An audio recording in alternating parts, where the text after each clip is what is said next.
आणि आता घेणार आहोत गावखेड्यातील महत्त्वाच्या बातम्यांचा वेगवान आढावा. 36 जिल्हे 50 बातम्यांमधून.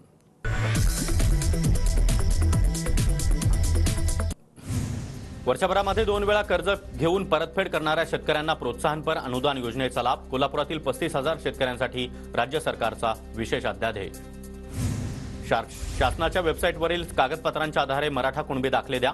प्रमाणित प्रतींचा आग्रह नको. राज्यातील सगळ्या जिल्हाधिकाऱ्यांना शिंदे समितीचे निर्देश. पुणे मेट्रोच्या नव्या मार्गिकेचं आज उद्घाटन. पंतप्रधान नरेंद्र मोदी यांच्या हस्ते ऑनलाईन पद्धतीनं उद्घाटन होणार. लोकसभा मतदारसंघांचा आढावा घेण्यासाठी आज अजित पवार गटाची बैठक. बारामती, शिरूर, माढा, सातारा लोकसभा मतदारसंघातील पदाधिकाऱ्यांसोबत चर्चा करणार. पुण्याच्या भोर तालुक्यातील गावागावांमध्ये लागले सुप्रिया सुळे यांच्या उमेदवारीचे बॅनर्स. उमेदवारी जाहीर होण्यापूर्वीच बॅनरबाजी. खासदार सुप्रिया सुळे आज बारामती दौऱ्यावर. विविध कामांची सुप्रिया सुळे पाहणी करणार. सोलापूरमध्ये आमदार रोहित पवार यांच्या उपस्थितीमध्ये शरद पवार गटाचा मेळावा. रोहित पवार पदाधिकारी कार्यकर्त्यांना आगामी निवडणुकीसंदर्भात मार्गदर्शन करणार.